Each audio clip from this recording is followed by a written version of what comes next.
Dios te bendiga. Te doy la bienvenida una vez más a este programa, La Biblia Leída y Explicada. Hoy vamos a continuar estudiando el capítulo 20 del Evangelio según San Juan. Vamos a leer los versículos desde el 19 hasta el 23 bajo el título Jesús se aparece a los discípulos. Así que como siempre, iniciamos orando. Padre, gracias te damos, Señor, por esta nueva oportunidad de leer tu palabra. Te ruego, mi Dios, que tú, Señor, me uses en esta hora, que pongas palabras en mi boca, Señor, y tú nos reveles mensajes preciosos, Señor, que se atesoren en nuestro corazón y que nos ayuden a amarte más y a serte fieles y a conocerte más, Señor. Te lo pedimos en el nombre de Jesús. Amén y amén. Gloria a Dios. Así que vamos a leer Evangelio según San Juan, capítulo 20, verso 24. Dice: Cuando llegó la noche de aquel mismo día, el primero de la semana, estando las puertas cerradas en el lugar donde los discípulos estaban reunidos, por miedo de los judíos, vino Jesús y puesto en medio les dijo: paz a vosotros. Cuando les hubo dicho esto, les mostró las manos y el costado, y los discípulos se regocijaron viendo al Señor. Entonces Jesús les dijo otra vez: paz a vosotros. Como me envió el Padre, así también yo os envío. Y habiendo dicho esto, sopló y les dijo: recibid el Espíritu Santo. A quienes remitiereis los pecados les son remitidos, y a quienes se los retuvieseis les son retenidos. Gloria a Dios. Y bueno, aquí vemos esta primera aparición de Jesús resucitado a sus 12 discípulos. Los discípulos estaban escondidos porque tenían miedo de los judíos. Ellos habían visto lo que acababa de suceder, acababan de crucificar al maestro. Y a pesar de que María Magdalena les había dicho que lo había visto resucitado, ellos no le creyeron. Ellos creyeron que María Magdalena amaba tanto a Jesús que en medio de su angustia tal vez estaría delirando, tal vez estaría viendo cosas donde no las hay. Normalmente a los hombres les cuesta más trabajo creer las cosas. Ellos son de más necesitar ver las cosas para creerlas que a las mujeres. Y a pesar de que María le testificaba a los discípulos de lo que Jesús le mandó a decir y de lo que ella había visto, no le tomaron su testimonio como algo serio. Tal vez precisamente porque era mujer, y es también uno de los retos grandes que tenemos las mujeres, que muchas veces por ser mujer no nos toman muy en serio. Pero la realidad es que los discípulos estaban aquí atemorizados, estaban reunidos, y nos dice que la puerta estaba cerrada. Y dice que Jesús se apareció en medio de ellos, y ya era la noche. Me llama la atención de que el encuentro de Jesús con María Magdalena fue muy temprano en la mañana, y luego esta aparición de Jesús a sus discípulos fue en la noche. Probablemente ya Jesús había ido delante del Padre y había vuelto de nuevo. Cuando Él le dijo a María: no me toques porque todavía no he ido a mi Padre, luego Él se apareció a los discípulos. Posiblemente Él se había presentado delante del Padre y había regresado entonces para confirmar, para poder confirmar y establecer a sus discípulos justamente antes de ya completamente irse hasta su próxima venida, hasta su regreso, que es lo que todavía estamos esperando. Y me llama la atención también que dice que Jesús se puso en el medio con su cuerpo glorificado que atravesaba las paredes. No es un cuerpo como el que tú y yo tenemos, es un cuerpo poderoso, es un cuerpo sin pecado, sin la consecuencia del pecado, porque Jesús no tenía pecado, pero Jesús vino en un cuerpo humano que estaba corrompido, un cuerpo que muere, pero el cuerpo glorificado es un cuerpo que no muere, es un cuerpo eterno, y Él es la primicia de la resurrección, nos dice el apóstol Pablo. Quiere decir que de la misma manera que Jesús, Dios le dio este cuerpo glorificado, a ti y a mí un día nos va a dar un cuerpo glorificado, y a todos los que han muerto en Cristo. cuando venga la primera resurrección, Jesús es la primicia de la primera resurrección. Este cuerpo de Jesús no era como el cuerpo de Lázaro cuando Lázaro resucitó, porque Jesús resucitó a Lázaro, pero Lázaro volvió a morir. Lázaro no se quedó viviendo eternamente con ese cuerpo, y Lázaro está esperando también su cuerpo glorificado. Sin embargo, el cuerpo que venía con el que vino Jesús era un cuerpo especial, era un cuerpo que podía incluso subir al espacio sin necesidad de escafandra ni oxígeno, como lo necesitaría tal vez nuestro propio cuerpo. Pero lo más bonito de todo es que el cuerpo de Jesús, a pesar de ser un cuerpo glorificado, a pesar de ser un cuerpo maravilloso y perfecto, tenía las marcas de la cruz. Dios eligió y Jesús eligió que su cuerpo tuviera las marcas de la cruz, porque las marcas de la cruz, las marcas de su muerte, le dan su identidad, le dan la identidad de lo que Él hizo por nosotros. Esto es algo muy lindo, esto es algo tremendo. ¿Cómo es posible que Dios ha hecho las cosas de esta manera? Jesús no se avergüenza de sus huecos, Jesús no se avergüenza de sus heridas. Ya no le duelen porque están sanadas, ya no le duelen porque su cuerpo es glorificado, pero están ahí como testimonio de lo que Él padeció por ti y por mí. Esto es algo tremendo, y también me enseña algo. Cuando nosotros venimos a Cristo, el Señor nos hace nueva criatura. Sin embargo, muchas veces nosotros tenemos todavía recuerdos de las cosas que hemos pasado en la vida duras, heridas que hemos tenido que vivir y que hemos tenido que padecer, de las cuales Dios anhela y quiere sanarnos. Pero aun cuando Dios nos sana y nos restaura, Él deja ahí unas marcas que nos permitan ser de testimonio, unas marcas que permitan mostrar al mundo lo que Dios ha hecho con nosotros, unas marcas que en lugar de ser algo vergonzoso y doloroso, se convierte en el testimonio más poderoso del poder y del amor de Dios, así como fue con Jesús.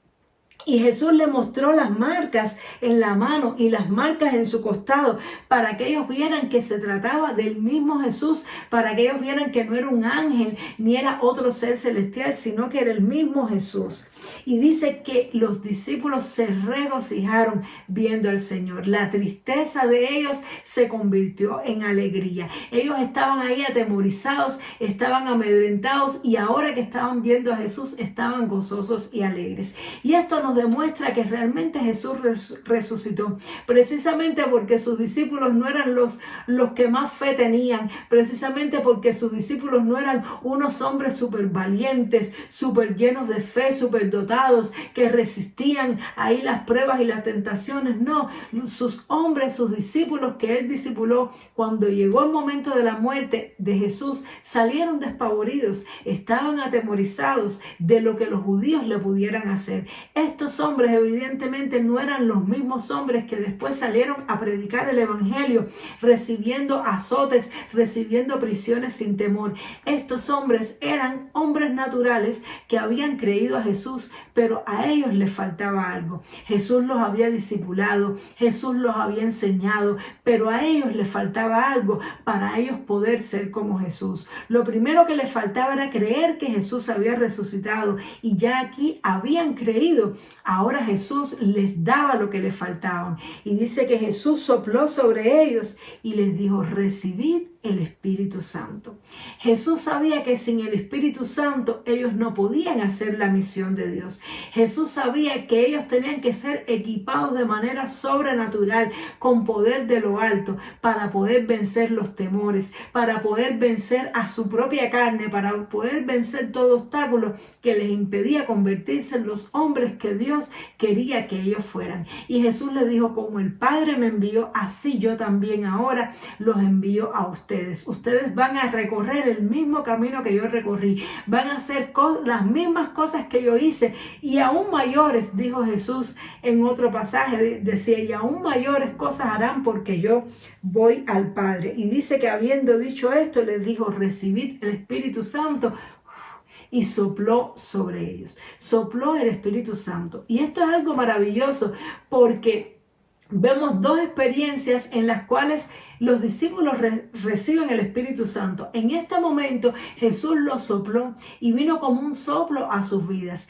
Pero luego, en el libro de los Hechos, la Biblia nos narra que después que Jesús fue al Padre y ya completamente ascendió, Él les dijo que esperaran para que recibieran el poder de lo alto. Es decir, que ellos recibieron primero el Espíritu Santo a manera de soplo para poder ser regenerados, para poder creer en Jesús, para poder seguir a Jesús y entender las cosas que Jesús les daba, pero luego recibieron el poder de lo alto para ser equipados y empoderados, para entonces poder afrontar todas las batallas y todos los enemigos que se iban a levantar contra ellos. Y eso nos enseña que cuando nosotros venimos a Cristo, cuando nosotros venimos al Señor, nosotros recibimos el Espíritu Santo, así como los discípulos recibieron el Espíritu Santo como un soplo por la fe en el Señor. Cuando nosotros creemos en que Cristo murió y resucitó por nosotros, así como ellos creyeron, Él nos da el Espíritu Santo